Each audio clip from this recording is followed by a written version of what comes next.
روزانہ استغفار کیا کرو، 100 ایک دفعہ 1 تسبیح پڑھو، 2 تسبیح پڑھو، 3 تسبیح.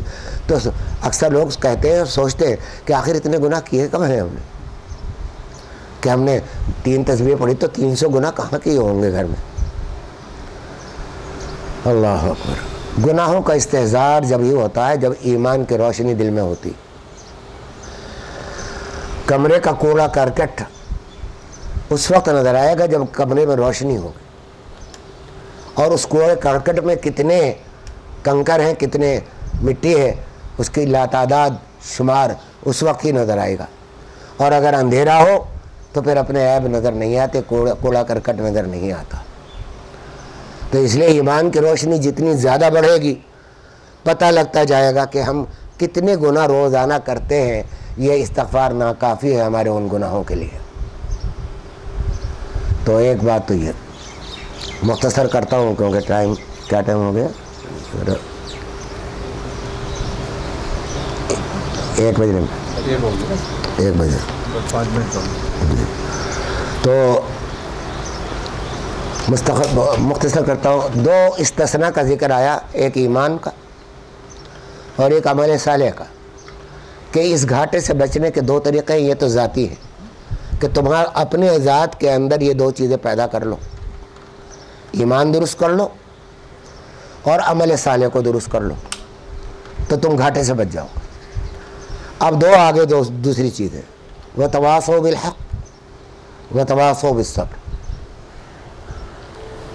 کہ تواصی بالحق کرتے رہے. تواصی وصیت سے ہے. وصیت کے معنی ہم اردو میں تو یہ سمجھتے ہیں کہ مرنے کے بعد کی جو نصیحت ہوتی ہے اس کو وصیت کہا جاتا ہے،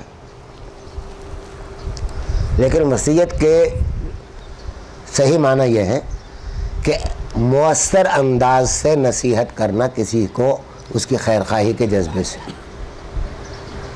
سمجھے آپ؟ یہ اس میں کئی قاعدے آ گئے. ایک تو مؤثر نصیحت. مؤثر نصیحت وہ ہوتی ہے کہ آپ اس انداز سے نصیحت کریں کہ نصیحت سننے والا یہ یقین کر لے کہ آپ اس کے ہمدرد ہیں. یہ نہیں کہ ارے تو بے نمازی کیا، تو جہنم میں جائے گا، نماز پڑھ، چل مسجد جا. یہ طریقہ نہیں. مؤثر نصیحت کرنے کا طریقہ یہی ہے کہ اس طرح بلاؤ جس طرح بہت شفقت کے ساتھ کسی کو اس کی ضرورت پوری کرنے کے لیے بلایا جاتا ہے. تو اس واسطے تواسی وصیت کرو حق کی. 2 لفظ یہاں استعمال ہوئے، ایک وصیت کا اور ایک حق کا. وصیت کے بہت سارے تقاضے ہیں اور حق کی تاریخ تو بہت زیادہ طویل ہے، لیکن اس کے اندر تواصوا بالحق کا مطلب یہ ہے کہ اپنے بھائیوں کو حق کی وصیت مؤثر انداز میں خیر خواہی کے جذبے سے نصیحت کرتے رہو.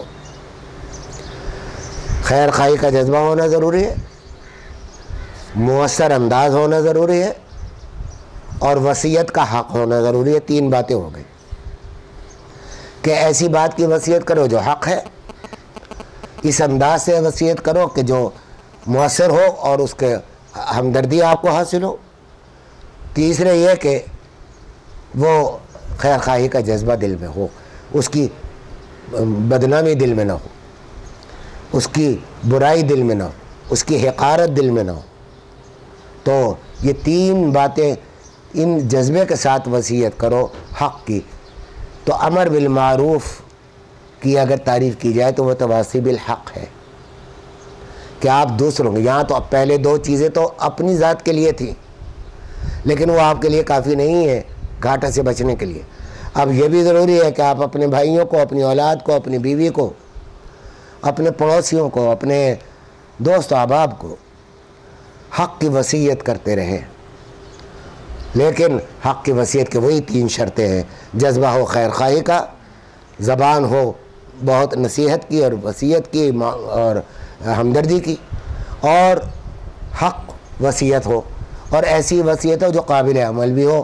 ایسی وصیت نہ کرو کہ جس کے ایک معاشرے میں پہلے زمانے میں یہ تھا کہ بھائی کم کھاؤ، کم بولو، کم سو.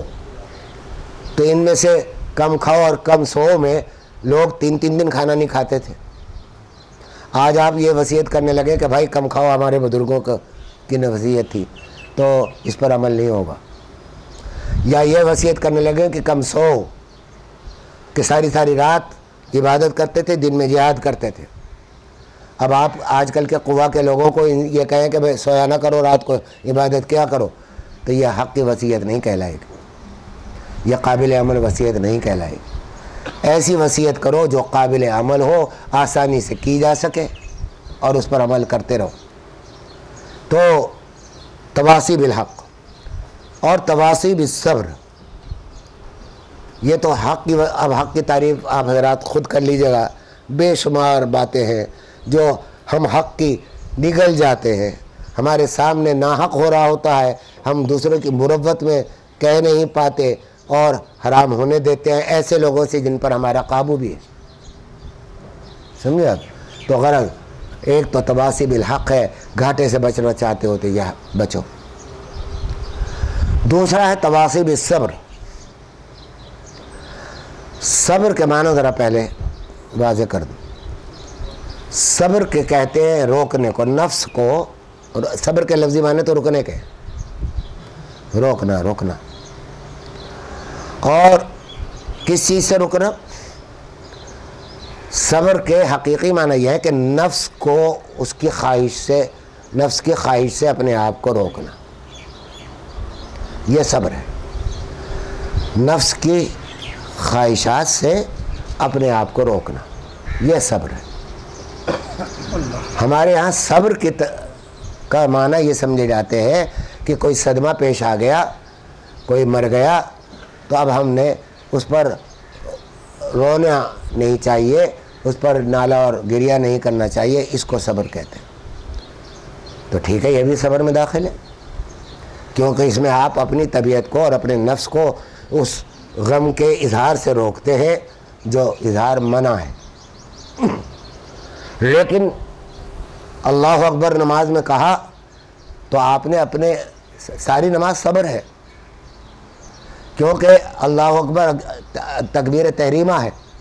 تحریمہ کہتے ہیں حرام کرنے والی چیز کو، کہ ایک اللہ اکبر کہہ کر آپ نے اپنے اوپر حرام کر لیا، کھانے کو، پینے کو، بولنے کو، ادھر ادھر دیکھنے کو، چلنے کو، پھرنے کو، کتنی چیزوں کو حرام کیا آپ نے اپنے اوپر. سب چیزیں جائز تھیں اس سے پہلے، اللہ اکبر کہنے سے پہلے سب کچھ جائز تھا. اب اللہ اکبر کہہ دیا تو یہ ساری چیزیں حرام ہو گئی. تو یہ کیا ہے؟ صبر کو روکا ہے آپ نے اپنی اس کی خواہشات سے، کہ بولنے کی خواہش ہے، ادھر ادھر دیکھنے کی خواہش ہے، سمجھے آپ، کھانے پینے کی خواہش ہے، سب کو روک لیا اپنے نفس کو، یہ صبر ہے. اسی طرح اور دوسری خواہشات نفسانی ہیں.